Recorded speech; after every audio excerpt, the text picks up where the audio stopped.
émergentes, n'ayons pas peur des mots, quand le capitalisme n'arrive pas à imposer son système par une pseudo-démocratie, il s'attaque aux libertés. Et s'attaquer aux musulmans en prenant appui sur un drame affreux qui touche tous les gens, hommes et femmes de ce pays qui sont attachés à la liberté.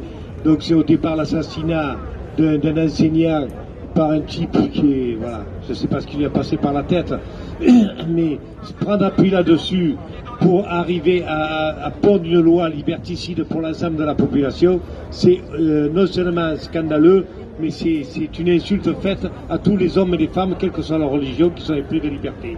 Prendre appui sur la pseudo-laïcité. Moi, vous savez, pour venir ici, je suis passé par le quartier Sainte-Marthe, Saint-Gabriel, la gare Saint-Charles, en toute laïcité. Et je sais qu'à la tête de toutes les montagnes, il y a une croix, et que mon président de la République, depuis 1604, il est chanoine de l'abbaye de Latran, désigné par le pape, puisque c'est le cas de tous les chefs d'État de la République. Donc voilà, prendre appui sur la laïcité, il ne faut pas nous prendre trop pour des cons. Et effectivement, non seulement on prend les musulmans comme en ligne de mire, mais derrière c'est la religiophobie, parce qu'en fait il y a l'islamophobie, mais il y a la religiophobie, et derrière il y a effectivement le droit de penser différemment. J'apprécie beaucoup ce qu'a dit Régine sur l'UNEF, qui était vraiment, c'est scandaleux ce qui se passe, et voilà, on est au bord du fascisme, et donc c'est pour ça que nous on s'honore, l'ANC, on n'est pas nombreux, mais si on avait eu des députés, je vous le dis, hein, jamais on aurait discuté le premier article de cette loi.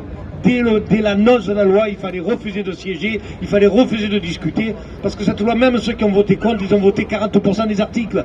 Il y a 40% des articles qui ont été votés à l'unanimité, parce qu'il y avait des phrases générales qui soi-disant étaient bien, mais toute la loi était mauvaise, toute la démarche de la loi. Il ne peut pas y avoir un peu de bon dans une loi qui est foncièrement mauvaise. Voilà. On n'accepte pas de discuter de ça, on n'accepte pas de rentrer dans ce terrain-là, sinon c'est faire le jeu de l'adversaire. Et donc là, sur ces questions-là, eh tant pis si c'est pas vendeur, tant pis si c'est pas électoraliste, mais on n'acceptera pas que des camarades des gens, hommes et femmes de ce pays, soient pointés du doigt, et on résistera, reculera pas de millimètre. C'est tout ce que je voulais dire.